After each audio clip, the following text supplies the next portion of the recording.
João Soares surgiu muito entusiasmado com toda esta história da Isabel dos Santos. Fala desse assunto como a minha avó fala da novela da noite da SIC. Há bocado estava a ouvir, e eu tiro o chapéu ao Micael e à equipa de jornalistas que fez isto, embora eu esteja cheio de vontade de ver mais coisas. Faltam aqui coisas dos cúmplices. Amanhã é só amanhã comprar amanhã o Expresso e no domingo ver a reportagem com mais interesse do que compro dois, melhor é comprar dois. Compro dois e pego nos números todos para depois fazer a leitura digital e essas coisas. Comprar dois é útil, nem que seja para embrulhar peixe, não é? Porque Sim. As páginas do Expresso são muito grandes e absorventes. E nós sabemos também que a nomenclatura angolana teve cúmplices muitos abujos, lambusadores. Zabujo. E que hoje estão a cuspir. A expressão que eu tenho usado é cuspir na gamela onde comeram à fartazana. Estava inspiradíssimo. Cuspir na gamela onde comeram à fartazana. Parecia o João Vilaré a declamar um poema chamado Os Lambusadores. E Zabujo eu não ouvi há muito tempo. Exatamente. É o António Zabujo, aquele senhor da música. E os paralelismos com a comida não ficaram por aqui. A tradição da formação soviética, estes tipos quase todos tiveram formação soviética. O Copa Lipa foi na Jugoslávia. Incluindo o João Lourenço. Todos os militares mais antigos do MPLA tinham formação no leste. E há uma tradição daquilo que eu chamo a cabidela. É aquele universo soviético quando as coisas correm mal, sempre um sanguezinho.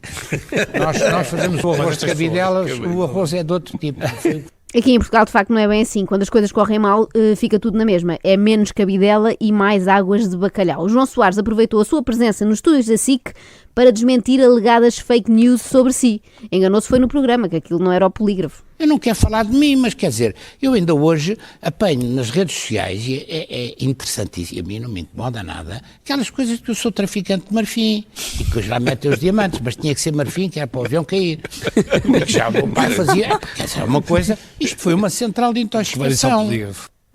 Bom, mas afinal, mas afinal é que tanta coisa, mas o que é que o João Soares disse sobre Isabel dos Santos? Pois é, vamos lá à vaca fria. Ele chamou-lhe isso? Não, Carla, isto fui eu, foi uma força de expressão. Vamos lá ouvir então o que é que João Soares disse sobre a filha de José Eduardo dos Santos. Eu não tenho nenhum encarniçamento pessoal em relação a ninguém. Eu conheci o pai da Dona Isabel, só tenho pena não a ter conhecido. Antes dela estar tão gorduchinha como está agora. O quê?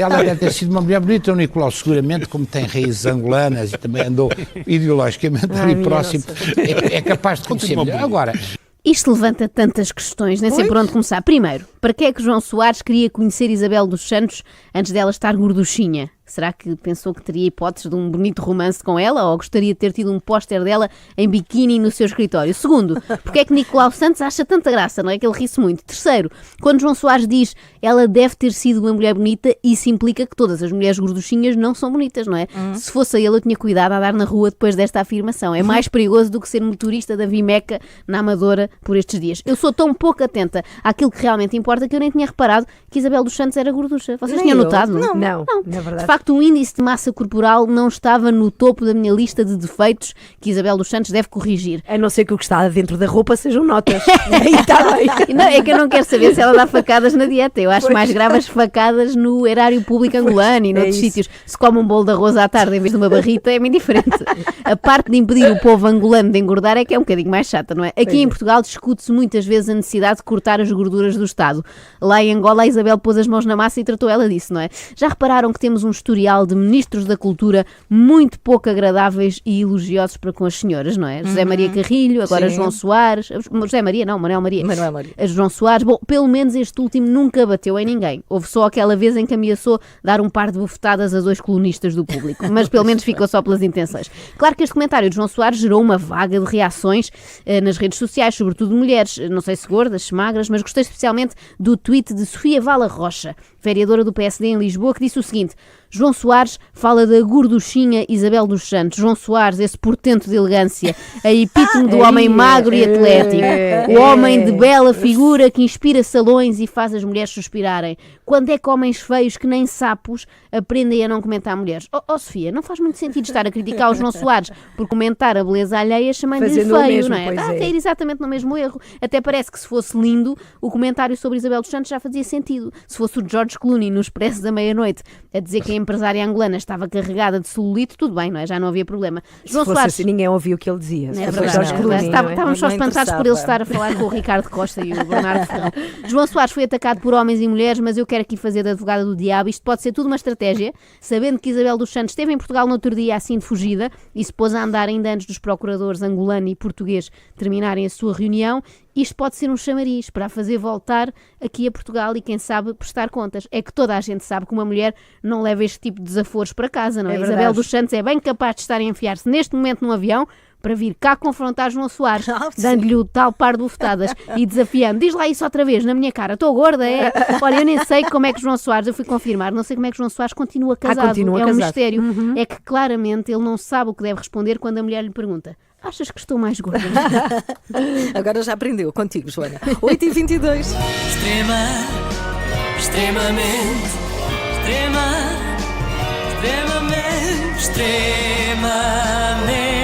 agradável.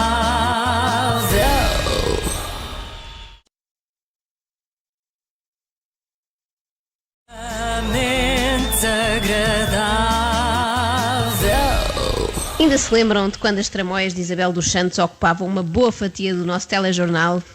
Que deixa-me fazer memória. Espera aí, deixa-me fazer memória. Sim. Foi em janeiro. Bons velhos tempos, janeiro de 2020. Ainda longe de imaginarmos que o Covid queria fazer como a própria Isabel dos Santos, vir para a Europa e instalar-se à grande e à francesa. Eis que Isabel voltou a dar um ar de sua graça nos últimos dias com esta notícia. A empresária Isabel dos Santos acusa Portugal e Angola de terem usado como prova no arresto de bens um passaporte falsificado. A empresária angolana denuncia em comunicado que o passaporte em causa tem a assinatura de Bruce Lee, o já falecido ator de cinema e mestre de Kung Fu. É verdade, eu ganhei o dia com a visão deste passaporte falsificado com a assinatura do protagonista de filmes como A Maldição do Dragão ou Big Boss, o Implacável. Este caso podia ser, na verdade, um filme sobre Isabel dos Santos, não é? Big Boss, a Implacável. Eu comecei logo a imaginar a reunião dos criativos que fizeram aquele passaporte tão mal amanhado. É que aquilo na profissão tem businesswoman, portanto é um passaporte supostamente angolano, mas de repente com palavras em inglês. E na data de nascimento tem um mês e um ano que não correspondem minimamente ao nascimento de Isabel dos Santos. Aquilo não parece uma coisa feita, de facto, para burlar alguém. Parece um trabalho da área escola do 5º ano, em que se faz um cartão de cidadão a brincar. Eu estou a imaginar os supostos autores da fraude a fazer a maquete do passaporte. E tal, temos de pôr aqui uma assinatura. Tentamos copiar a da Isabel ou acham que isso pode dar nas vistas? Não, pode dar nas vistas. Vamos pôr antes a assinatura de um mestre qualquer de Kung Fu. Um que vos venha à cabeça. Jackie Chan? Não, esse é melhor não, porque ainda está vivo e se descobre vem dar-nos uma carga de pancada, não é? Põe antes Bruce Lee, que esse não vai descobrir já de maneira nenhuma, é impossível. Aliás, mesmo que quisessem falsificar um documento de identificação do próprio Bruce Lee, era estúpido assinarem Bruce Lee, já que o nome verdadeiro do senhor era Lee Fun-jan. Não, aliás, ao contrário, Lee Jun-fan, assim é que é. Não venham depois os fãs de Bruce Lee corrigir. Não se põem nomes artísticos no cartão de cidadão. Ou vocês acham que o Marco Paulo não tem João Simão na sua carta de condução? Naturalmente que tem, não tem Marco Paulo. Outra pergunta que me ocorreu: será que existe, noutro lugar qualquer do mundo, um passaporte falso do Bruce Lee com a assinatura da Isabel dos Santos? Ou pronto, da irmã, ou seja, uma coisa recíproca. É? Uma troca, sim, ou então da irmã de Xé. Eu acho que a assinatura da irmã de Xé dá mais ares de Bruce Lee, é uma coisa mais... é um gatafunho mais exótico. Bom, eu acho que isto até foi falta de zelo por parte dos burlões. Até eu, quando queria justificar as faltas ao período da tarde, tentava ao máximo copiar a caligrafia do meu encarregado de educação. E olhem que não era fácil. Não podiam ter-se dado ao trabalho de imitar a letra da própria Isabel. Era o mínimo. Se vão fazer as coisas, façam-nas bem feitas, com algum brio. Não é pegar no primeiro autógrafo de um ídolo que tem ali à mão e pumba, pegar no passaporte. Por acaso foi Bruce Lee, podia ter sido da Cindy Crawford ou do Pelé, já que estamos a falar de ídolos de outrora. O passaporte em causa terá sido usado como prova em tribunal pela Procuradoria-Geral da República de Angola para demonstrar que a empresária pretendia enviar ilegalmente capitais para o estrangeiro.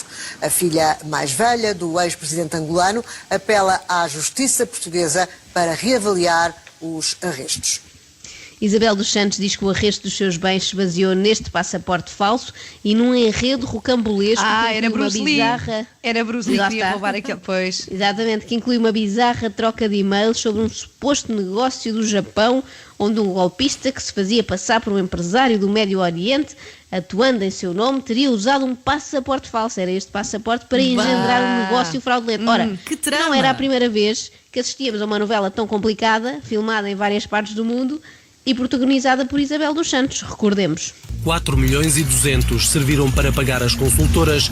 A fatia maior, quase 5 milhões, ficaram na Wise, que era afinal uma empresa fantasma, só agora assumida por Isabel dos Santos. Em julho de 2016, Mário Leite da Silva, também presidente do Conselho de Administração da Fidequity, assumia internamente que iria ser feito um novo contrato Solange, mas desta vez através de uma sociedade que apelidou The Wise Dubai, para distinguir da Wise original, com sede em Malta. Ora, depois de sabermos disto, não custa nada acreditar em negócios no Japão mediados por um empresário árabe e até em documentos oficiais assinados por um cidadão com dupla nacionalidade chinesa e americana que adorava andar à mocada nos tempos livres, Bruce Lee. Aliás, o verdadeiro passaporte de Isabel dos Santos não deve ser assim tão diferente deste, porque aquilo é uma verdadeira manta de retalhos. Nascida no Azerbaijão, onde praticamente não viveu, Isabel dos Santos identificou-se sempre com a nacionalidade angolana. Mas no ano passado, a filha do ex-presidente passou a apresentar-se como cidadã russa com morada no Dubai. A Procuradoria angolana, entretanto, já respondeu, disse que este passaporte não foi usado como prova para o tal arresto de bens, disse que a cópia do passaporte em causa consta do processo porque a sua autenticidade estava a ser investigada. Mas, quer dizer, investigada? Não são precisos mais de 2 segundos para investigar aquilo. Aliás, nem sequer é preciso um adulto. Basta chamar uma criança de 7 anos e perguntar-lhe assim: este passaporte parece a sério ou a brincar? E aguardar o verdito. Aliás, eu nem sei se um bebê de ano e meio não topa aquilo, porque eles topam muito bem o que é falso e verdadeiro. Por exemplo, eles sabem quais são os comandos de televisão verdadeiros e os de brincar. Portanto, fica até o recado para pais recentes que me estejam a ouvir, escusam de gastar dinheiro em comandos da Imaginário, porque eles não gostam, eles preferem aquele da Box, que dá mesmo para mudar de canal quando vocês estavam a ver uma notícia que vos interessava. Ali eles têm um faro qualquer, os bebés. E por falar em notícias que me interessam, veio ontem a público que Jair Bolsonaro, presidente brasileiro, usou nomes falsos também para fazer testes à Covid-19. Nos exames foram utilizados diferentes cognomes: Ayrton Guedes, Rafael Augusto da Costa Ferraz e paciente 05. Paciente, o meu favorito é esse. Paciente é meu favorito. Sim, parece um robô, não é? Parece que foi o James Bond 007 e 005. Não, mas um dos nomes era Rafael Augusto Alves da Costa Ferraz. Ora, inventar isto para fazer análise é mais ou menos o equivalente a um português ir tirar sangue e dar o nome do primogénito do Dom Duarte, não é? Afonso de Santa Maria, João, Miguel, Gabriel, Rafael da Herédia de Bragança. Eu, na verdade, fiquei desiludida com Bolsonaro porque pensei que o presidente estivesse mais a par das tendências mundiais de nomes falsos e tivesse assinado a sua zaragatoa como Chuck Norris ou Jean-Claude Van Damme. Mas pois não, infelizmente não foi. Extremamente. Aeroporto de Lisboa, Terminal 1. É verdade, e já estamos atrasadas, não é? Se isto fosse um voo, se extremamente desagradável fosse um voo, já tinham fechado as portas de embarque. É verdade, mas não. Ainda me deixas entrar, não deixas? Sim, deixa entrar toda a gente, vamos lá.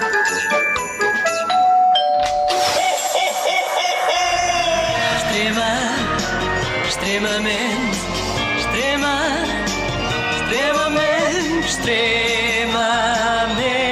agradável. É com grande contentamento que estou aqui hoje no aeroporto de Lisboa sem ter de ir apanhar um avião. É que é das primeiras vezes que consigo usufruir de facto desta experiência. Aqui nas outras vou tão focada nessa experiência de quase morte que é andar de avião que nem nunca tinha reparado em nada. Eu nem sabia que havia aqui lojas. No fundo, olha, podia-me acontecer o mesmo com o José Castelo Branco e trazer inadvertidamente um perfume que me caiu para dentro da mala. É tão distraída e nervosa que vou. Eu entro sempre no aeroporto a pensar em tudo o que pode correr mal. Por exemplo, e se eu perco o bilhete? Então, mas não usas bilhetes eletrónicos? Não, está bem, mas e se eu perco o telefone, ou se fico sem bateria, e se a fila para os detectores de metais é demasiado grande, e se trago sem querer uma faca de cozinha que enfiei no necessaire enquanto pensava noutras coisas, como é que eu vou justificar isso aos seguranças? E se for presa? Bom, se for presa, pelo menos não apanho o avião, não é? Nem tudo é mau, é ver o copo meio cheio. Mas pronto, foi um pequeno simulacro do que se passa dentro da minha cabeça enquanto percorro aqui o aeroporto de Lisboa, ou de outra cidade qualquer. Nos outros países o meu medo agrava-se, porque eu penso assim, se eu for detida para interrogatório e não perceber nada do que eles me perguntam, não é? Fico lá para sempre. É muito estressante para mim estar em aeroportos, até porque sou naturalmente desorientada e tenho imensa dificuldade em chegar do check-in até ao avião. Parece uma prova de obstáculos. Primeiro passar pela segurança, depois ver nos ecrãs qual é o nosso voo, depois encontrar a porta de embarque, depois raios partem dar aqueles voos em que tem de ir num autocarro até ao avião, e normalmente são autocarros que demoram imenso, parecem autocarros da Carris já fora de circulação, não é? Já só com meio motor. Da última vez comecei a pensar que já estávamos a caminho de Londres no próprio do autocarro, não é? Demorou tanto que eu achei que já estávamos a ir para lá. Era a viagem. É um alívio quando chegamos de avião a qualquer sítio, acho que isso acontece também, Carla, e vemos que há uma manga de aterragem, não é? Que não vai haver autocarro, fica tudo eufórico dentro do avião. É que se uma pessoa quisesse andar de autocarro, comprava bilhete na rodoviária, não na TAP ou noutra companhia qualquer. Por acaso é a única ocasião em que eu fico contente de ver uma manga, porque se falarmos da fruta eu por acaso não sou apreciadora. Mas já reparaste que algumas mangas que se compram no supermercado diz lá manga de avião? Sim. Não é? O que seria se todas as frutas indicassem assim os seus meios de transporte, tipo clementina que veio no Fiat 500 de um agricultor até ao mercado abastecedor de Lisboa. Bom, voltando aos aviões, outra coisa muito irritante são as pessoas que se levantam assim que o avião aterra. Onde é que elas querem ir? Será que elas acham que vão sair mais rápido assim?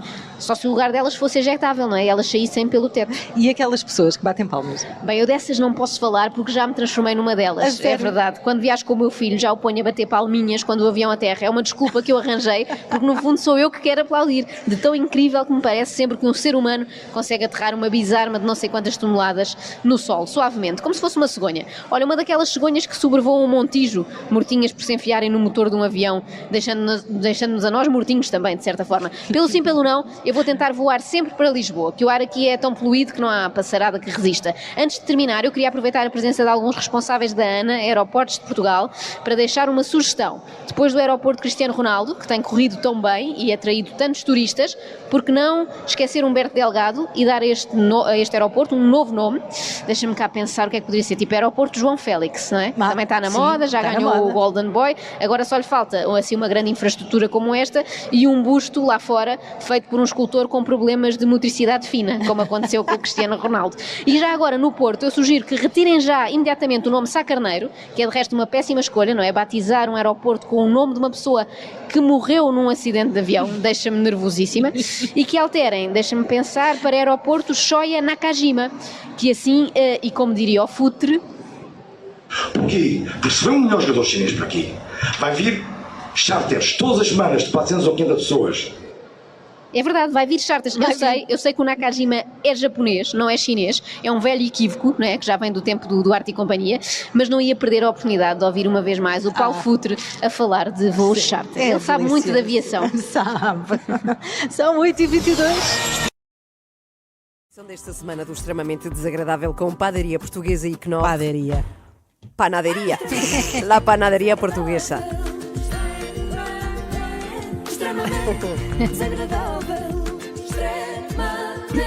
Desagradável. Bom dia. Olá. Vou falar assim baixinho porque não está aqui ninguém. Só eu, a Inês e a Ana. Oh, senhora, mas se não está ninguém podes falar como quiseres, não incomodas. Tens razão, não tem muita lógica, não. Bom dia. Vou falar assim baixinho porque não está aqui ninguém. Só eu e o Francisco ali, vamos fazer a caminhada matinal e está um senhor ali a nadar. Paraíso. Vamos fazer a caminhada matinal e está ali um senhor a nadar. Paraíso.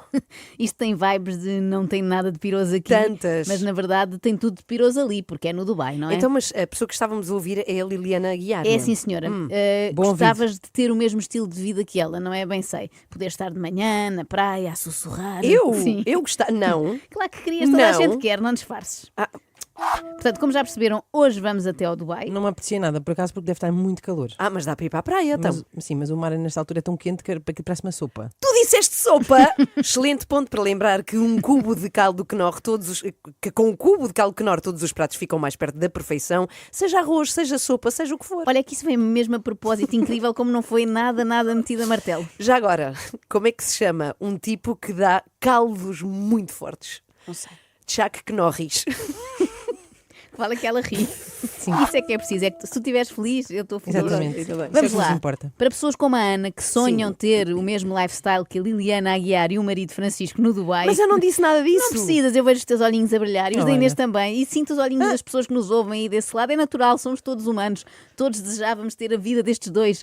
Passar a vida na praia, a gravar vídeos, a dizer quão maravilhoso é passar a vida na praia. Nós somos pessoas de visão e de atitude e hoje estamos a viver no Dubai. Hoje abrimos uma oportunidade para um número muito restrito de pessoas para trabalharem diretamente connosco. Nós não somos disto, fazer promoções na internet. Aquilo que nós queremos são pessoas com visão, com a atitude certa, com consciência que querem mudar. Estamos a falar de nutrição, saúde e bem-estar e, obviamente, da tua liberdade financeira. Queres liberdade financeira? Vem para um sítio onde não existem liberdades das outras, mas também o que é que essas interessam? Aquilo que nós garantimos é um sistema passo a passo para te levar ao topo. E aqueles que conseguirem cumprir com todos estes requisitos vão ganhar uma viagem com tudo incluído ao Dubai. Uau! Uma viagem com tudo incluído é um bom prémio. Eu sabia. Está a ficar entusiasmada. Mas calma, jovem, que a Liliana ainda não tinha acabado a frase. Para estarem connosco e vivenciarem esta experiência de perto. É isso, tudo incluído não é tão bom como parece, porque inclui estar com eles a vivenciar a experiência de perto. Eu não sei quanto a vocês, mas eu adoro ver a experiência ao longe, tipo daqui do estúdio para lá. E viemos agora aqui ao ginásio, treinar um bocadinho, e de repente vejo que o Francisco está a fazer... Agora vais fazer uma vez, e mal entras uma vez já está copiado. Aparece lá aí na câmara, que eu não estou a ver. Esta é a nossa forma de trabalhar, nós até trabalhamos no ginásio. Querem melhor vida que esta? Queremos melhor vida do que essa. Por exemplo, uma vida em que não seja preciso nem ir ao ginásio nem trabalhar, é que são logo duas coisas duríssimas. Querem melhor vida que esta? Digam lá se há. Se queres ter uma vida como a nossa,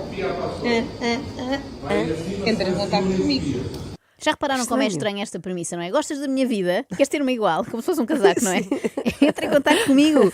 Eu digo-te como tens uma vida igual à minha. Ninguém com uma profissão normal faz isto, não é? Tipo, olá, eu sou o João e sou médico. De manhã eu dou consultas, à tarde faço operações. Se gostas de uma vida como a minha, liga-me, que eu explico-te passo por passo o que tens de fazer. A princípio não é preciso isto, não é? Porque é tudo mais transparente, as pessoas já sabem como é.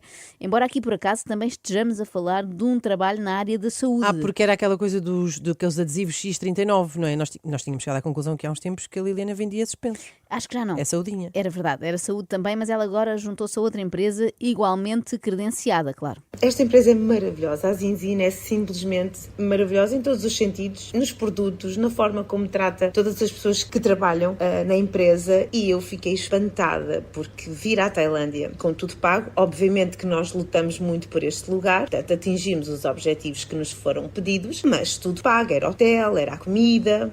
Tudo pago pela Zinzin. Zinzin rumo à lua. Uma empresa... Objetivo? Uma empresa chamada Zinzin é quase como chamar-se. Deve, sim. O que faz sentido quando ouvimos o Francisco. Deve. O que faz muito sentido quando ouvimos o Francisco explicar para que é que servem os produtos que eles vendem. Este produto pode estar a prevenir um AVC, pode estar a prevenir uma trombose. Tudo o resto que há no mercado, feito. Eu digo com toda a verdade. Com toda a certeza. É um produto que previne AVCs e tromboses com toda a certeza. Agora é escolherem, não é? Se preferem este ou o tal adesivo que curava o autismo. Ou se estiverem bem de dinheiro, compram os dois. No caso de estarem mal de dinheiro, podem ir vender os dois. Também a minha própria qualidade de vida, porque eu posso ter reuniões aqui, por exemplo, na recepção do meu prédio, como posso ter uma reunião na praia, como posso ter uma reunião no café. Tudo isto me faz sentir livre, ou seja, é um sentimento de empoderamento. Que estranho. A mim o que me faz sentir livre é não ter reunião nenhuma. Se eu tenho uma reunião às 2 da tarde, isso não é liberdade. Quer seja na praia, quer seja num spot mais luxuoso, tipo a recepção do meu prédio, naquela mesinha do porteiro. Sim, não é luxuoso, porque tu estás a imaginar uma daquelas portarias de prédio, sei lá, tipo na Avenida dos Estados Unidos da América e não nos Emirados Árabes Unidos, que é tudo forrado a ouro. Tens razão. A vida da Liliana, não, eu vou rever a minha posição, a vida dela é realmente invejável, por isso não admira que de quando em vez apareçam umas invejosas, lá está, que ela tem de pôr no sítio. Como tu, por exemplo. Sim, claro. Cada um faz da vida aquilo que quer. Isso. Aquilo que eu acho lamentável e muito triste é estarem a falar. Vocês até podem comentar, porque eu própria também às vezes comento a vida dos outros. Pois. Quem é que não o faz? Mas com essa maldade e com essa inveja é que é deplorável. Quero-vos dar uma novidade. É bom ter uma vida desafogada. É bom ter liberdade de tempo. É bom poder viajar. É bom não ter que estar ao final do mês a fazer as contas, a ver se o dinheiro dá para tudo. É ótimo! E eu tenho essa vida, tenho. E vocês também podem ter. Aliás, se quiserem ter, é só entrar em contato comigo que eu vou explicar tudo. Só há uma coisa que o dinheiro nunca vai comprar. Sabem o que é? É o quê? A minha luz. A minha luz. Isto então não é um projeto tão entusiasmante como eu pensava, como parecia à primeira vista. Eu até estava na disposição de me mudar para o Dubai para conhecer melhor esta oportunidade de negócio que nos permite ficar estupidamente ricos, viajar pelo mundo, reunir no hall de entrada de prédios ou onde quisermos, mas se não dá para ter a luz da Liliana, então esqueçam que eu estou fora disto. Vão ter de arranjar argumentos mais fortes para me convencerem a mudar de país. É? Pois eu acho que a Liliana tem o argumento perfeito para ti. Ok. Queres ouvir? Quero. Em Portugal toda a gente fala do chocolate, o famoso chocolate. Do Dubai. Eu encontrei agora aqui a sobremesa chocolate com pistácio. Vejam, vocês andam aí malucos pelo chocolate e olhem só esta sobremesa. Querem? Digam-me se querem. Vejam, querem? Gomosos. Querem? Olha este biscoito. Ui, tão bonzinho aquele ali. Querem? O que é que foi isto? Olha, eu não tenho a certeza, Inês, mas acho que pode ser preciso. Querem? Querem? Acho que pode ser precisamente falta de chocolate, de açúcar em geral, porque estamos a assistir a um episódio de hipoglicemia. Encontrei. Nós tivemos 21 dias sem comer açúcar e estamos a tentar realmente tirar o açúcar totalmente das nossas vidas. Não é uma coisa que faça falta. É um autêntico veneno, para não estar aqui a colocar outra palavra mais forte. Primeiro assustei-me, achei que era 21 dias sem comer de todo. Não, parecia. O que ajudaria a explicar alguns comportamentos, não é? De qualquer forma, a Liliana chama veneno ao açúcar para não estar a usar palavras mais fortes como tipo que é uma droga. Sim, se calhar é exagerado, de facto. Mas sim, pode-se dizer que é uma droga. E então os meus filhos adoram comer iogurte natural, com granola, e gostavam muito do topping de caramelo. Não é que eu encontrei sugar free? Beijos, porque eu vou conseguir comer aquilo que eu tanto gosto e eles também vão ficar tão felizes. Este topping de caramelo sugar free. Caramelo esbaforido? Não, sugar free. Sugar free. Esbaforido. Já ferida está ela. Vale a pena depois verem o vídeo só para verem a cara da Inês. Acho que hoje vale só por isso. É verdade. Está muito espantada. Está muito espantada, eu percebo. Ela não tem liberdade financeira, não sabe como é viver assim. A vida de sonho de Liliana Aguiar no Dubai, estar a beijar repenicadamente uma embalagem de topping. Peraí, não era o filho? Não. Estava a dar o chocolate. Não era o filho. Isto está só ela e o pacote. Olha, a X-topping. A beijar uma embalagem de topping de caramelo sugar free de forma repenicada. Se isto não foi aquilo com que sempre sonharam, revejam as vossas prioridades. Bem, o que interessa é que as crianças vão ficar muito felizes quando chegarem do trabalho. Do trabalho, mas são pequeninos, não andam na escola, não é? A escola de manhã, trabalho à tarde. Aqui é o meu prédio, onde os bebés andam aqui, de mota, onde eles vendem entre amigos também os seus chocolates, as suas pipocas, os seus brinquedos. Eles vendem tudo entre eles. Eles vendem tudo. Não deixam nada. É tipo uma medina ali. Sempre ouvi dizer. Logo de pequeninos. Sempre ouvi dizer que de pequenino é que torce o pepino. Como é que as crianças vão de crescer e ter sucesso numa empresa de marketing multinível se não começarem já a praticar? Então, estava ali a fazer o meu exercício, eu recebo uma chamada da Nani. Quem era? O meu filho. Porque quando eu cheguei a casa, eles estavam a dizer que queriam uma Moto 4. Eu disse, a mãe não vai comprar uma Moto 4, vocês já têm 2 motas e têm um carro. Aquilo que eu posso fazer vão vender essas vossas 2 motas e o valor desse dinheiro, dessa venda, vai dar para comprar uma Moto 4. E não é que eu só tive tempo de, em 45 minutos, ir fazer o meu exercício. Eles trouxeram as motas para o parque e encontraram 2 amigos que compraram as motas deles. Atenção, eles estão a falar de motas e carros e Moto 4, mas não se deixem enganar, nós não estamos a falar de latagões de 18 anos, têm para aí 7, 8 no máximo. São motas de brincar. Sim, sim, e reparem como o talento para a venda já lhes corre no sangue, não é? Eles são o orgulho da mãe, que escreveu no outro dia no Instagram o seguinte, passo a citar: o Dubai mudou a minha vida e a dos meus filhos também. Está muito calor, mas preferiram vir vender para ganhar dinheiro. Se precisam, não, mas querem, e sou abençoada por eles terem estas ideias. Eu imagino as incríveis recordações destes miúdos quando crescerem, não é? Um dia mais tarde, mano, lembras-te daquele dia em que fomos jogar a bola lá para baixo, para o jardim, e ao fim de 5 minutos já tínhamos vendido a bola? Foi espetacular, fizemos 6 dirhams. Chegam nus a casa. Ficámos foi sem nada para fazer. E no dia em que eu vendi o mano, fizemos 15 dirhams. Como não tínhamos nada para fazer, tivemos que ir lá acima buscar aqueles produtos do papá que evitam os AVCs para vendermos mais qualquer coisa. Dia longo este. São 8h30 aqui no Dubai e nós temos reuniões. Agora viemos aqui à agência ver se conseguimos uma nanny que esteja mais à altura dos nossos objetivos. Uma nanny mais à altura dos objetivos da família. Provavelmente uma babysitter que incentive mais às vendas das crianças. Pois. Tipo, da mesma forma que os papás só vão à Tailândia, com tudo incluído, se venderem muito zinzin, vocês só podem lanchar aquele iogurte com caramelo sugar free quando atingirem os objetivos do mês. A seguir vamos para casa e temos quantas reuniões mesmo? 3? Com horário? 11 da noite, 11h30 e depois meia-noite e meia. Estão a ver a minha cara? Pus um filtrozinho, só para não verem o meu cansaço. Oh, então mas isto não era um trabalho de sonho, afinal têm de passar não a de noite. Sono, é um trabalho de sono. Não, à meia-noite e meia. Têm de ter reuniões à meia-noite, isto é um pesadelo. E depois ficam tão cansados que têm de pôr filtros para disfarçar. Isto parece-me cada vez menos atrativo.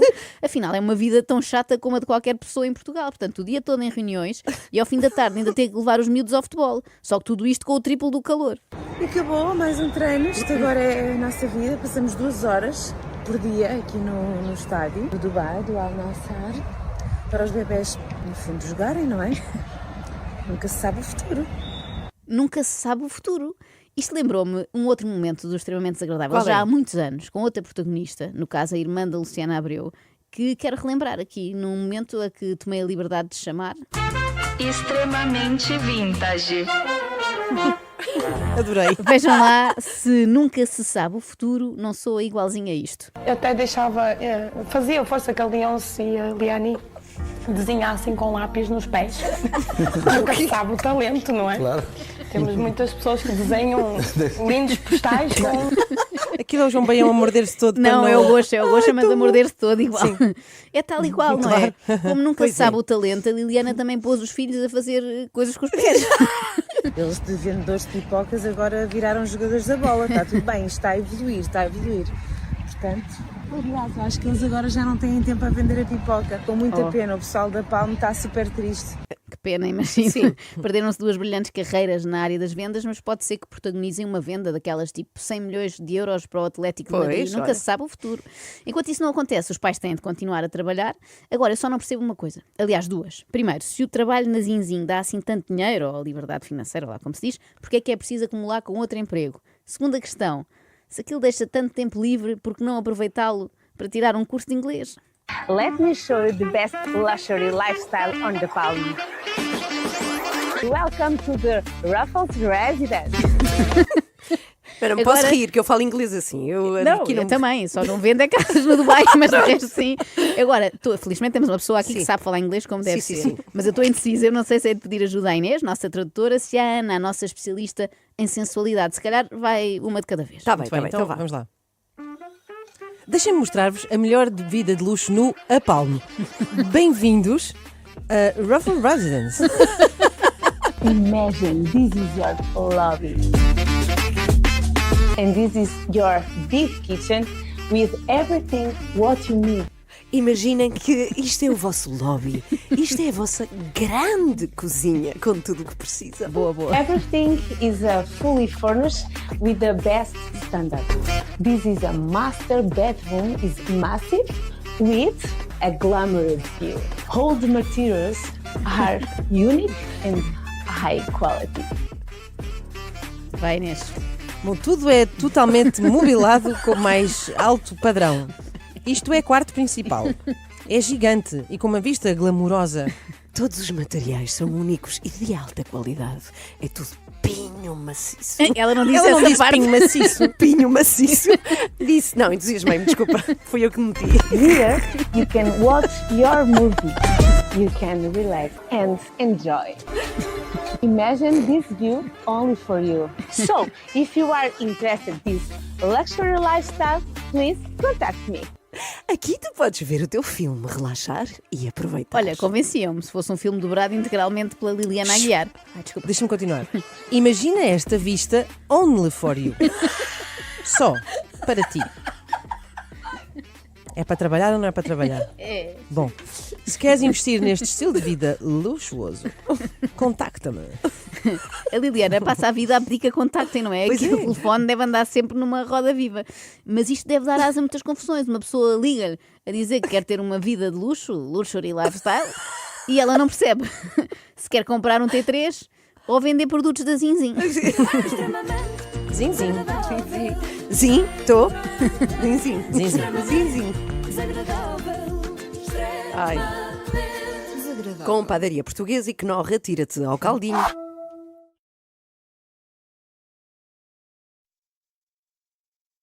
Eu hoje quero apresentar-vos o pior marido do mundo. Quero muito conhecer, quero muito. Antes perguntem, não é o meu. Mas espera, há muitos maridos que querem saber, para dizer, existe um pior que eu. Exatamente, acho que vão poder dizer isso hoje. Eu este conheci no programa do Gosha, na TVI. Deixa-me retificar, ele não é o pior do mundo assim em geral, no sentido em que não é bruto, não maltrata a mulher, não diz que o lugar dela é na cozinha ou a cozer meias, nada disso. Ele até é provavelmente um amor, mas é o pior marido do mundo num contexto específico, que é o contexto em que a mulher grávida está com contrações e precisa de ir para o hospital. Mas deixemos este simpático casal alentejano contar-nos a história. Era para ser dia 4, estava previsto. A ser induzido o parto. Dia 31 para dia 1 é que começou a dizer que tinha contração. Ou seja, o parto era para ser dia 4, logo de 31 para 1, o marido não queria acreditar que as contrações fossem verdadeiras. Tanto que até porque o bebê é português, nunca um português chega antes do tempo. Não, é português e alentejano, repara tu. Exato. Tanto que se repararem, ele afirma assim, ela começou a dizer que tinha contrações, ou seja, ela não tinha, ela simplesmente começou a dizer que tinha. Manias das mulheres, já se sabe, quando metem uma coisa na cabeça, já se sabe como é. E disse-lhe, olha que eu estou com umas contraçõezinhas, isto deve ser para hoje. Eu, não é nada, deixa-te estar com ideias e não sei o quê, é tranquilo. Bué tranquilo é a expressão que melhor descreve este marido e este pai também, já vão ver. E depois nesse dia estávamos a jantar e elas acabámos de jantar e queriam lavar a louça e eu disse-lhe, não, deixem que amanhã lave a louça. E a amiga dela disse, não, vamos lavar a louça porque eu no dia que tive a minha filha também fiz o mesmo, fui lavar a louça, depois é que me deitei e nesse dia nasceu. Mas eu disse, só está marcado para dia 4 ela na coisa. Poderia ser apenas uma superstição. Eu adoro estas superstições de grávida, lavar não é? a louça à vontade até dia 4. Se calhar ainda viremos a descobrir que o cheiro a detergente Super Pop Limão induz o parto. Daqui a uns anos, nas maternidades, em vez de epidural, vão dar uma gotinha de féri. Basta uma gota de féri para lavar centenas de pratos e para fazer também centenas de partos. É assim que eu imagino o futuro. Bom, mas voltemos a esta história passada na até então pacata vila de Fronteira. E eu tinha dito, vê lá o que é que me arranjas hoje, porque tem pouco gasóleo e as bombas lá... Sério, isto é bem. De facto, há esposas sem a mínima consideração pelos seus maridos. Então, sabendo ela que ele está quase na reserva, vai resolver começar para ali com contrações só para chamar a atenção. Não se faz. Nota-se que esta mulher não sabe o mal que faz aos motores de carros a gasóleo ficar sem combustível. Passado um bocado, começa-me a dizer, estou a sentir umas picadas. E eu, isso não é isso. Já estás o teu psicológico. Eu gosto muito desta expressão, o teu psicológico. Não é a tua mente, nem a tua psique, é o psicológico. Que é o nome também de uma conhecida rolote de cachorros. É verdade. Está presente em vários festivais de música, não é? Pelo país fora. Por isso, sempre que alguém fala no psicológico, eu penso que é disso que se trata. Podia ser um desejo de grávida, não é? Assim, um cachorro com ketchup e maionese, mas não. Esta grávida não pediu nada de extravagante ao marido, a não ser que ele a levasse ao hospital. Mas ele não estava muito para aí virado. As bombas lá às 8 da noite fecha tudo. Claro, depois fecha. Até as de Monforte estão fechadas. Pois estão. E Porto Alegre ainda são... não dava jeito nenhum. Porto Alegre ainda são 50 km. Tinha mesmo pouco gasóleo.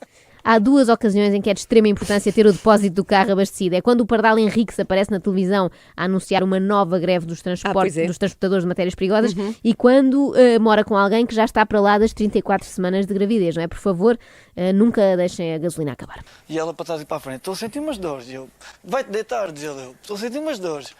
Vai-te Toda a gente deitar. sabe que o remédio para as dores é a pessoa deitar-se. Como se aquilo passasse, não é? É isso. Vá lá não lhe ter dito, bebe um aguardente para esquecer isso. Bom, mas pronto, o pai da criança a muito custo lá se convenceu de que as contrações eram sérias, meteu-se no carro e foi primeiro que tudo deixar a filha mais velha à casa dos sogros. E eis que se ouviu uma voz sensata. O meu sogro disse-me, então nascemos o Iname, para que isto? Nada de nascer já, digo-lhe, isto, a primeira gravidez também demorou 3 ou 4 horas. Mas a ideia era chegarem ao hospital, não é? Era.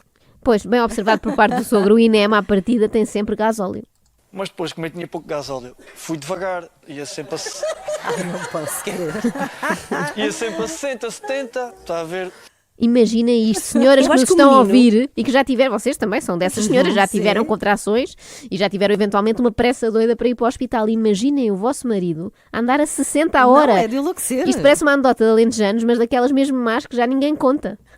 E eu aos gritos dizer tu te baixas estas dores, mas ainda... Eu disse, cruza as pernas e deixa-te estar sossegada. Ai, minha Nossa Senhora. Eu avisei, eu comecei por vos dizer que era o pior marido do mundo e agora já percebem porquê. Cruza as pernas e deixa-te estar sossegada. Este homem... O menino a querer sair. Não, este homem não conhece os desígnios da natureza. Não sabe que quando uma criança quer nascer, não é um cruzar de pernas que a vai impedir, nem que fosse o cruzar de pernas da Sharon Stone no Instinto Fatal. Ela arrebentou nas águas. Arrebentam as águas. Eu assim, Fábio, agora tens mesmo que ligar para o 112 para virem ter connosco que eu já não me aguento. Aí sim, aí você... Liguei Não, para o 112. ainda não queria ligar. Eu é que gritei. Liguei para o 112 a dizer, olha... E ele ainda não queria ligar. Trata-se do homem mais teimoso à face da terra. Mas eu adoro a expressão ela rebentou-lhe as águas. Sim, é lá com ela. Eu conheço muitos homens que se recusam a pedir indicações quando estão perdidos no trânsito. Não sei se já repararam, é uma coisa muito masculina. Eles acham que conseguem encontrar o caminho sozinhos. E conseguem, 2 horas depois, não é? Mas este é o primeiro caso que conheço de um homem que nem ao 112 quer pedir ajuda. E ele ainda não tinha visto, porque estava escuro, só ao pé das bombas é que ele me vê com as leggings baixas. Diz-me ele assim, estás feito a parva aí com as leggings baixas, puxa-me as calças para cima que isso não é agora. Ele assim para mim, e a tentar-me puxar as calças para cima. Eu de repente vejo o pilante que era das luzes da ambulância e digo assim, olha que vem a ambulância, deve ser aquela que vem ter connosco. Eu saí assim das bombas para o Vai lado. fazer sinal. Eles passam mesmo ao lado, fiz-lhe sinal, mas estava um bocado no ver, eles nem quiseram saber, passaram-me à roda. Não era essa a ambulância? Passaram-me à roda e foram até lá à estação. Ele, entretanto, volta para o carro e diz-me assim, o que é que estás ainda a fazer com as calças baixas? Levanta-me as calças, deixa estar a fazer figuras. É um marido que não quer que a mulher esteja descomposta em situação nenhuma. Por favor. Nem que esteja a dar à luz. Tem de estar impecável, com o cinto apertado e tudo. Mas nota-se que ela o ama profundamente, não é? Porque eu já o tinha matado. É isso, ela é muito não querida. Ela ri-se disto. Ri-se. Eu pelo menos tinha-o insultado muitíssimo. Reparem que são uns falhanços atrás dos outros. Não acredita nela, não tem gasolina, não consegue que a ambulância pare ao pé deles. Pronto. Mas olha, depois disto tudo, pelo menos conseguiu fazer o parto sozinho. É um herói. Ou será que teve de ser a mãe da criança? Sim. Tinha que ser ela a puxá-la para cima de si. Puxei e ele disse assim para a mulher, já nasceu. E a mulher... Você é que fez o parto a si própria, praticamente. Não, foi mesmo? Sim. Não, isto Pumba. Será possível que este homem não sirva para nada? Isto são as vossas imagens? Sim, Isso é lá no sim, carro. Mas quem é que fez o vídeo? Foi ele. Enquanto os bombeiros vinham. De facto fez o mais importante, que era filmar tudo. Não, estou a brincar, filmar não era o mais importante naquela noite. O mais importante era isto. Ele chegou lá, era um espanhol, olhou assim para a gente, o que é que eu venho aqui fazer? Vocês já fizeram o trabalho todo, vão-me embora. Cortaram o cordão. Depois ela ficou com outros 2 bombeiros do INEM, depois eu fui a meter gasóleo. Claro. Não, a sério. Claro. Ainda vai pôr o gasóleo. Óbvio, finalmente conseguiu abastecer. Viva! De facto, um homem sente-se completo e realizado quando consegue abastecer a viatura com gasóleo. Quando nasce um filho também. Devia chamar-se assim, devia-se chamar gasóleo. Quando nasce um filho também é bom, mas não é tão bom como aquela sensação de atestar, não é? Parabéns aos pais. Parabéns. Se não se separaram depois disto, eu acho que eles vão ficar juntos para sempre. Essa história é magnífica. Esta mulher tem um final feliz. A criança estava lá na televisão e com bom ar. Ai, senhor. Esta senhora merece um lugar no céu. Merece. É bondade em pessoa.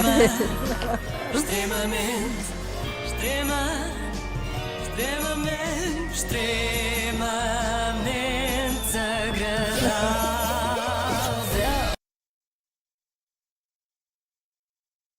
Extremamente desagradável, com o apoio de Meo, Humaniza-te e Carte D'Or. Ai, desculpa. Extremamente desagradável. Extremamente desagradável.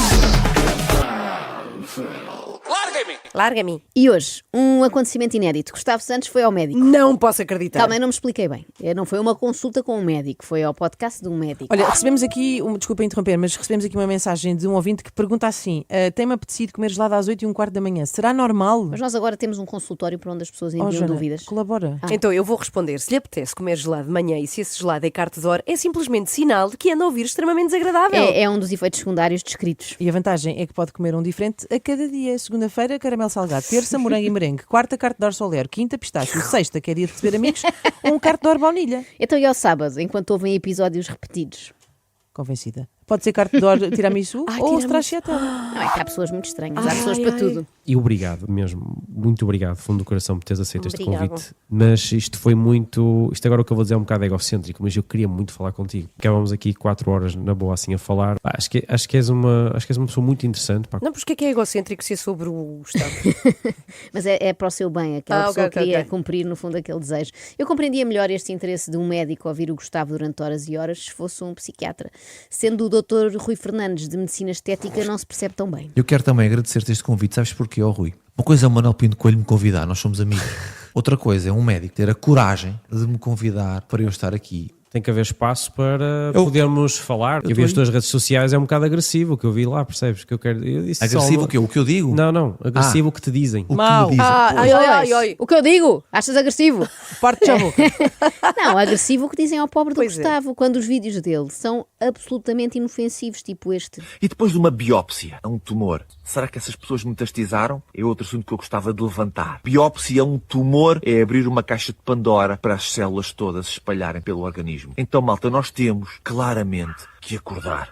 O que se passa hoje em dia na saúde, nos hospitais, é crime. Crime assinado, prescrito por médicos. Só não vê quem não quer. Eles dizem que a biópsia é para descobrir se temos cancro, mas não é. A biópsia é o momento em que passamos a ter, plantam lá o cancro. Não acham muita coincidência tanta gente que vai fazer uma biópsia descobre que tem um tumor e quem não faz biópsias não tem nada?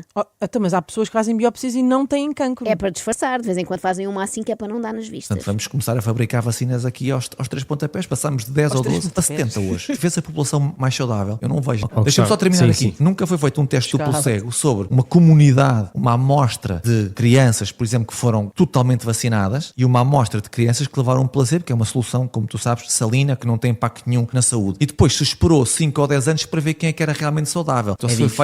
Isso a nível de estudo científico não é fácil. É complicado, é porque teríamos de sacrificar um grupo de crianças para servir de amostra, não é? Olha, o Zezinho morreu com poliomielite, que azar. A não ser que o Gustavo tenha mais ratinhos, quer dizer, mais filhos, e faça a experiência com eles. Eu tenho uma amostra em casa, tenho lá muitas crianças em casa, ok? E tenho uma que não tem vacina nenhuma. Em 2 anos e meio, foi uma vez ao hospital com uma cólica. E não tiveste os pediatras a tentarem... Os pediatras podem tentar o que quiserem. O filho é meu, não é deles, e também é do Estado. Olha que sorte dos irmãos dele, hein? Eu sei que no fundo todos os pais têm filhos preferidos, não é? Mas há formas mais subtis de demonstrar. Por exemplo, sei lá, fazem mais programas juntos, não é? Não é fazerem o Programa Nacional de Vacinação com uns e não com outros. Eu imagino daqui a uns anos à mesa de jantar: papá, porquê é que deste a vacina do tétano ao humano e a mim não? Eu também quero. Tenho um plano e a vacinação não é um deles. O Gustavo fala do filho mais novo como se fosse um brinquedo, não é? A bola é minha, eu jogo como eu quiser. E quando não estiver a gostar do jogo, pego na bola e levo a bola para casa e nunca mais ninguém lhe põe a vista em cima, nem sequer um pediatra. Também há que dizer que mais absurdo do que nunca ter ido ao médico é ter ido ao hospital por causa de uma cólica. O Gustavo é mesmo do contra, não é? Quando deve ir, não vai. Quando não deve, vai a correr.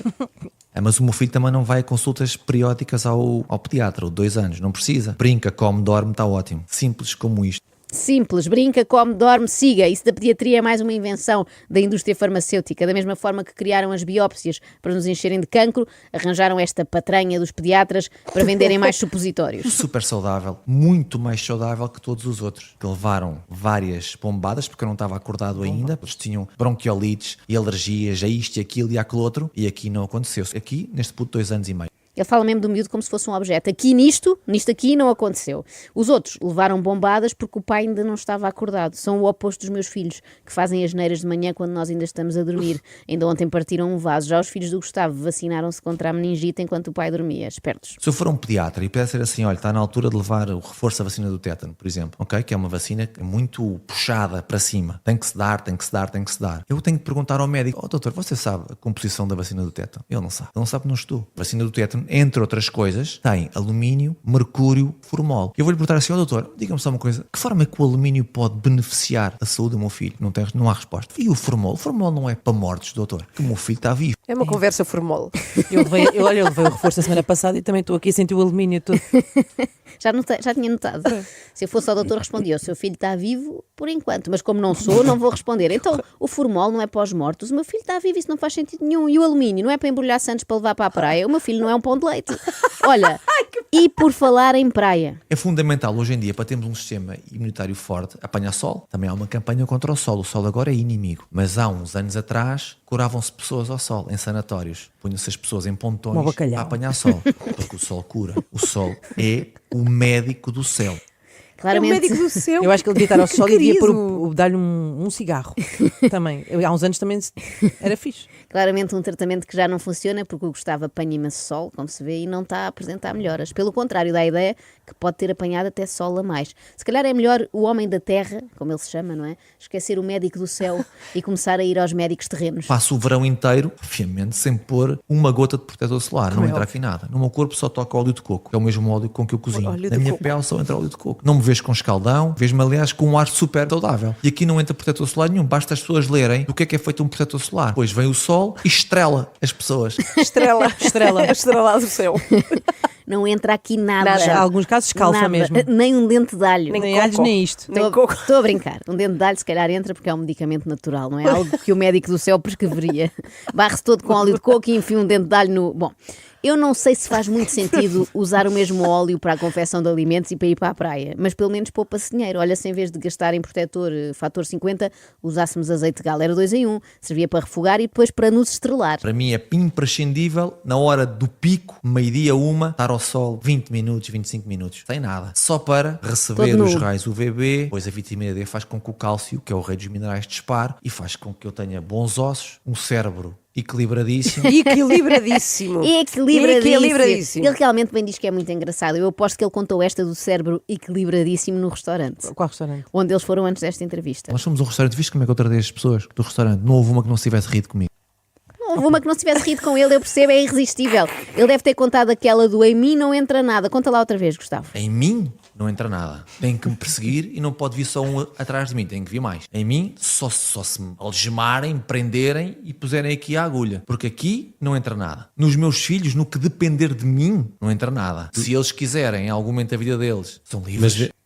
Tem de o perseguir e tem de ser vários para o conseguirem agarrar. Até pois com certeza que ele é tão forte. Não é por isso, é porque ele é muito escorregadio, todo barrado em óleo de coco. É difícil de apanhar.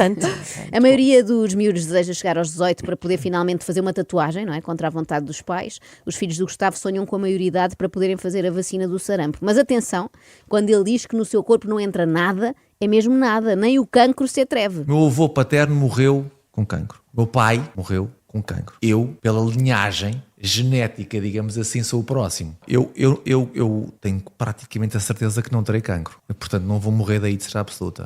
Não vou morrer daí de certeza absoluta. Que coisa tão perigosa de se dizer, não é? Pior só se dissesse que caso tenha cancro nunca se vai tratar. Espera, ele disse. Ele disse. Vai fazer químio, não vai fazer químio, não vai se combater. Eu nunca faria.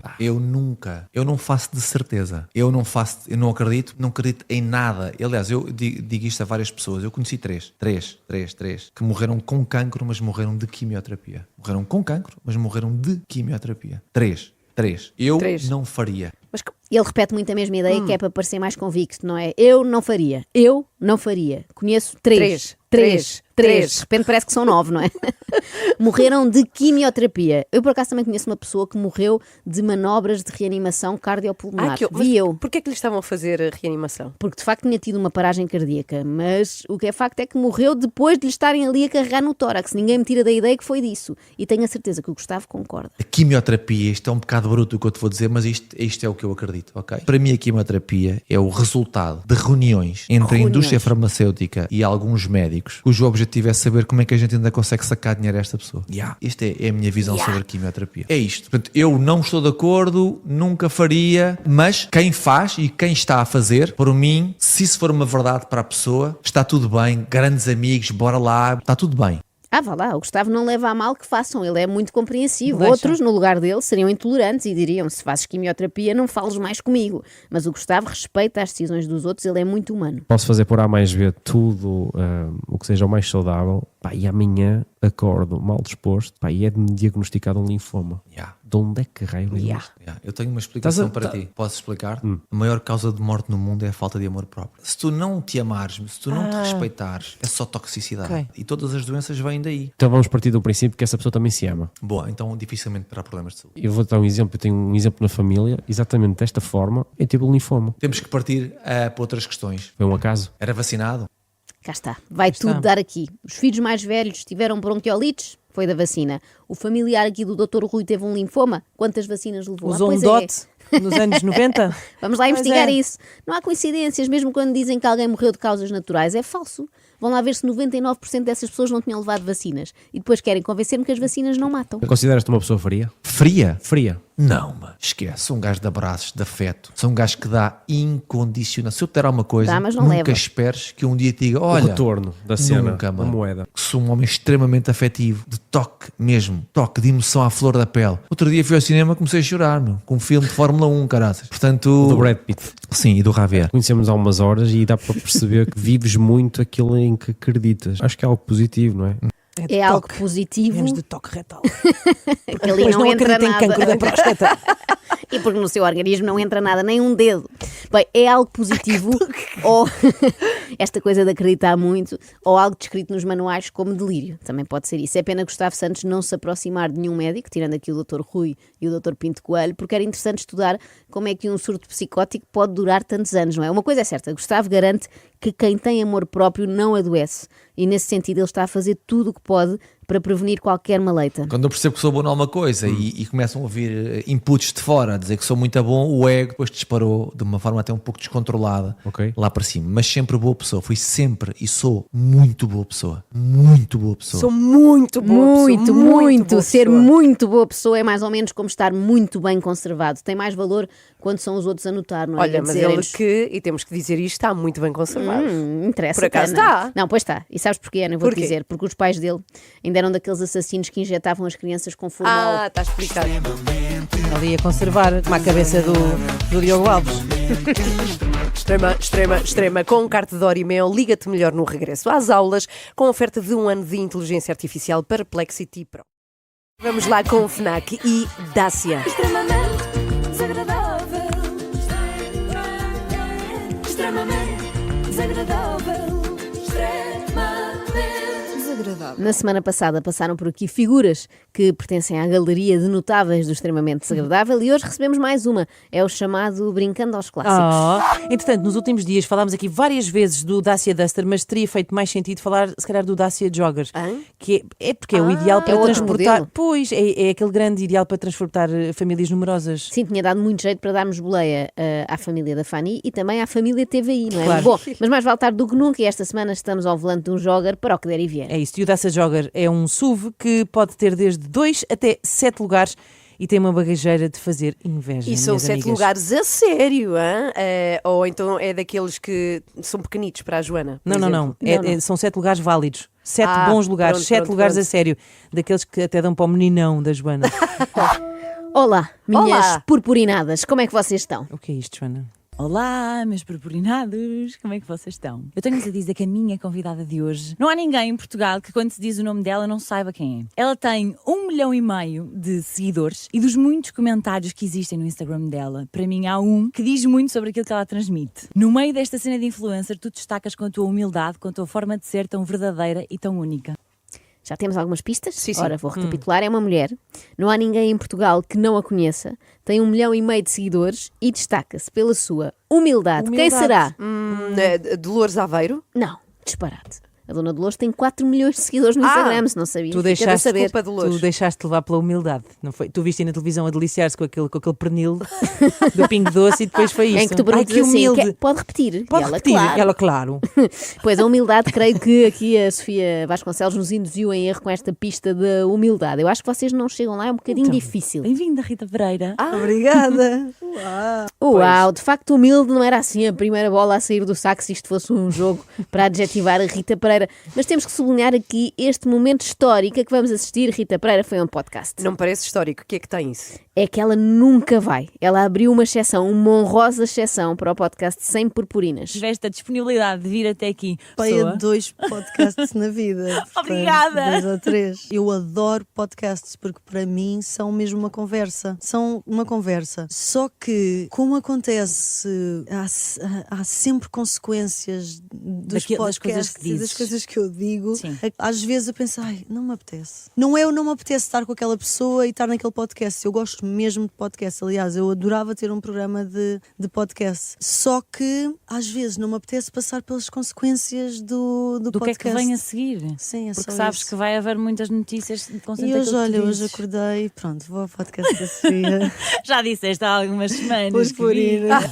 A Rita a querer dar aquele ar que só tinha confirmado há meia hora, não é? Porque as estrelas são assim, afinal já estava marcada há meses. Mas pronto, eu acho que ficou claro que a Rita nunca vai a podcast, embora adore podcast, porque os podcasts são conversas e ela até gostava de ter um programa de podcast, mas evita ir a podcast porque dá sempre asneira. Sim, quem diz asneira diz dá extremamente desagradável. Sim, 1 ou 2 até. Mas voltando àquelas pistas iniciais que a Sofia nos deu, muito famosa, muito verdadeira, muito única, tudo coisas vagas, não é? Por isso é que nós não chegámos lá. Podia ter dado pistas mais óbvias, tipo Hello Kitty ou Forbes. Hello Kitty. Forbes. Vamos por partes. Portanto, primeiro é Hello Kitty. Fizeste-me passar a gostar de Hello Kitty. E eu recortei uma fotografia tua em que estavas com uma carteira de Hello Kitty e fui com a minha avó à loja com um recorte. Perguntaste se não havia igual.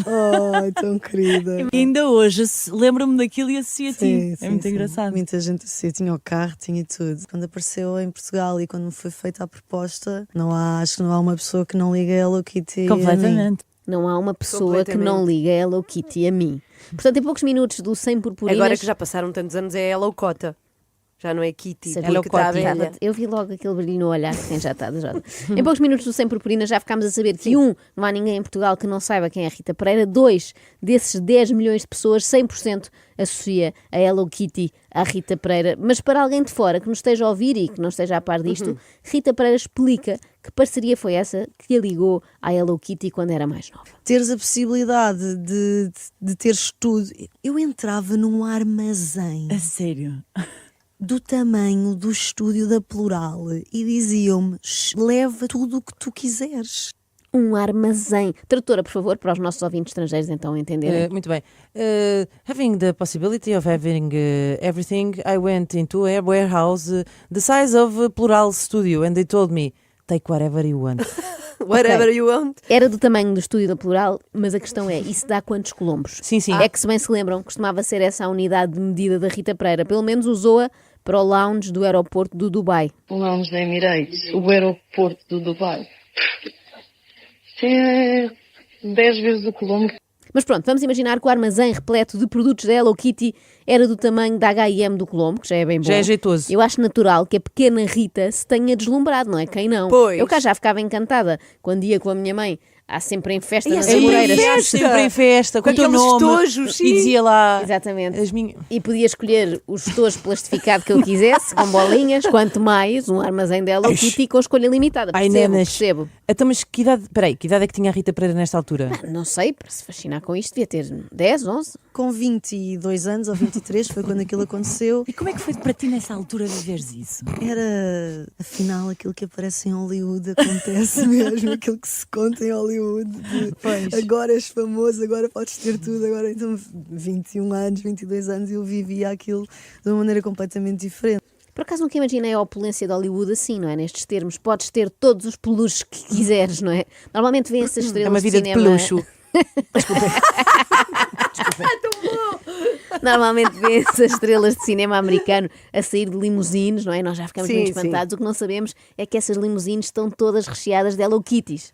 A vida em LA é muito isto, é poder ter todas as Hello Kitties do mundo, e quem diz Hello Kitties diz Winnie the Pooh, o que quiserem, não há limites para o sonho. E depois passar a tarde na Rodeo Drive a dar autógrafos em faturas da água, em tickets de estacionamento, em etiquetas, enfim, glamour e fama. Eu não sei, eu assinei os papéis mais minúsculos, sabes? Eu lembro-me de ver pessoas a virarem assim a t-shirt e a arrancarem a etiqueta cá de dentro, aquela que faz com a chave, a arrancarem para eu poder assinar, porque me encontravam assim do nada e de repente assinei em todos os papéis possíveis e imaginários. Eu lembro-me de... E acho que é seguro afirmar que estes foram os papéis em que a Rita Pereira se saiu melhor. Foram os papéis da vida dela. E agora, uma história passada num sítio que é rigorosamente, é incrível, rigorosamente do tamanho do Colombo. Rigorosamente, como é que podes afirmar isso com tanta certeza? Porque é mesmo o Colombo. Eu lembro-me de uma vez eu estar com os Desert no Colombo e fecharam uma ala toda do Colombo porque a fila era tão grande para os autógrafos e a desorganização estava a começar a acontecer. Isso são coisas era uma que loucura. Hoje em dia Já não acontecem? Não sei. Eu acho que não. A loucura é completamente diferente. É assim, quando eu vou para o norte, ainda sinto o amor dessa forma. Sim. Aqui, muitas vezes eu vejo em Lisboa pessoas que querem me pedir autógrafos, mas olham para mim e é tipo, nunca me vou rebaixar em frente a esta gente toda e pedir um autógrafo à Rita Pereira. Está completamente fora de questão. Ela que venha me perguntar se eu quero um autógrafo. Exatamente. A Rita já quase a ir lá e dizer pronto, dê cá a sua etiqueta que faz comichão e não se fala mais nisso. Mas é incrível como ela consegue ler os pensamentos das pessoas, não é? Isto acontece-lhe a toda a hora. E lê várias camadas de pensamento. Não só sabe que a pessoa gostava muito de lhe pedir um autógrafo, como sabe que a pessoa acha que pedir um autógrafo seria rebaixar-se. Será que nunca põe a hipótese de alguém estar a olhar para ela só porque tem uma nódoa na camisola? Eu acho sempre que é isso. E normalmente é mesmo, porque eu sujo-me imenso para esses miúdos. Mas também repara, é natural que não olhem para ti, não é, Joana, na rua, com um ar assim de quem quer pedir um autógrafo, mas não se quer rebaixar, não é? Porque tu nunca foste capa da Forbes. Também é verdade. Tu já foste nomeada uma das pessoas mais influentes pela Forbes no Instagram, mas tu também já disseste que não te consideras uma influencer. Porquê? O facto de eu ser influencer veio do facto de eu ser atriz. E já o era antes de existir o termo influencer. Já me ofereciam roupas para que eu pudesse aparecer numa revista, para que pudesse essa roupa ser vista e ser comprada por alguém que admirasse. Exatamente. Então, não sei, é claro que sou influencer, é claro que sim. E é um gosto para mim o ser, É um gosto. principalmente pela guita que isso dá. Claro. Mais nada. Olha, a Rita rejeita o termo influencer Mimo porque já influenciava multidões antes de surgirem as influências, não é? É como se alguém já curasse doentes antes de se inventar a palavra médico, não é? É uma palavra que agora é insuficiente para ela. Rita Pereira é uma influencer avant la lettre, não é? Devia inventar-se outra designação para a distinguir desses amadores que só começaram a influenciar quando o público passou a ler postagens de Instagram em vez de reportagens da Bravo. Ao mesmo tempo, Rita aprecia ser influencer e até não se importa de se misturar com essa ralé, que não tem outra profissão, porque é uma coisa que dá aqui muito guito e, como toda a gente sabe, o guito comanda a vida. Não era o sonho que comanda a vida? Não, Ana, diz-me uma coisa, um sonho dá para comprar uma casa? Não. Não dá, pois não? Não. Até me parecia. O que é que dava para comprar com o teu melhor trabalho? Ui. Uma casa. Hoje em dia. Hoje em dia valorizou. Uma casa hoje em dia. Não fossem as pessoas achar que o trabalho da Rita só dava para adquirir um imóvel com preços de 1999. Não é? Agora, também vos digo, deve ser terrível carregar diariamente todo este peso às costas. Eu saio daqui e desligo. Sim. Saio daqui e não ando na rua a pensar. Eu sou atriz, tenho 1,5 milhão de seguidores no Instagram, sou capa de Forbes. Não, sim, claro. Não. Age normalmente, não é? Sim. Exatamente. Só quando tenho que responder às mensagens do Zé, às vezes é que me lembro disso, ou da minha agência. Exatamente, dos teus agentes. Que várias vezes. A Rita Pereira a responder aos seus agentes. Zé, essa proposta não deve ser para mim, deves ter-te enganado. Estás-me a confundir com a Maria Vaidosa, ok? Eu devo lembrar-vos que fui capa da Forbes em 2019. Mas agora, a sério, eu percebo que esse tenha sido um momento mesmo muito marcante no trajeto da Rita, até porque foi aquele dia em que ela correu perigo de vida. Perigo de vida? Sim, reparem no que contou nessa altura mesmo, em setembro de 2019. Dizem-me que sou capa e eu lembro-me que estava a conduzir na Marginal e fui a chorar desde Lisboa até Cascais. A chorar? Muito perigoso. Se conduzir, não chore. Eu não recomendo nada ir, na cima na Marginal, que é uma estrada um bocadinho difícil. Isto assim, sem contexto, eu sei que parece estranho, e com contexto também, mas aqui fica. Para mim eu nunca imaginei. Eu quando dei a entrevista para a Forbes não era para ser capa. E eu já estava super feliz. Eu já pensava, mas a sério que a Forbes quer conversar comigo? A Forbes quer conversar comigo. E de repente, 2 dias antes, dizem-me que sou capa. E eu lembro-me que estava a conduzir na Marginal e fui a chorar desde Lisboa até Cascais. A Forbes quer conversar comigo. Parece que a Forbes é uma pessoa, não é? Rita, por favor, dirija-se ali ao gabinete da doutora Forbes, que a doutora Forbes gostaria muito de receber para conversar consigo. O que é que tu sentes quando te vês na Forbes portuguesa como capa e a maior influenciadora em Portugal? Influenciadora digital, porque isto tem a ver com o número de pessoas que te seguem. Não só que seguem. Não é só que seguem. Aproveito para explicar isso. Primeiro, sinto um orgulho enorme. Ainda há bocado ali atrás diziam-me assim: ai, és capa da Forbes, fixe. Não é fixe. Fixe é ser capa da Lux. Isto é incrível. Ai, ela odiou aquela pessoa que disse isso. Eu imagino a cara da pessoa que, querendo ser simpática, não é? Ali nos bastidores do programa, disse à Rita Pereira: olha, capa da Forbes, que fixe. E levou com o seguinte raspanete: fixe. Fixe, mas tu és estúpido ou quê? Tu tens noção do que estás a dizer? Fixe é Lux, Forbes é só de incrível para cima. E quando for capa da Vanity Fair, vais ter de me beijar os pés. Queria ligar ao meu pai e não conseguia, porque eu sabia que se eu estivesse a chorar a ligar ao meu pai, ele achava que isso era alguma coisa de mal. E é claro que o pai ia apanhar um susto enorme se atendesse e ouvisse a filha em prantos, não é? Ele ia achar que tinha acontecido alguma coisa mesmo muito má, mesmo trágica, tipo ser capa da revista Saúde, que é aquela que é oferecida nas farmácias. Isso é que não. Isso é o fim. Isso é o fim da linha. É o fim da linha. Revistas grátis é o fim. Mas já sabia que havia uma revista que se chama existe. Saúde. Vai pouca farmácia, só vai a ervanárias. Mas não sabe. Não sabia. Na revista Curcuma não aparecem famosos.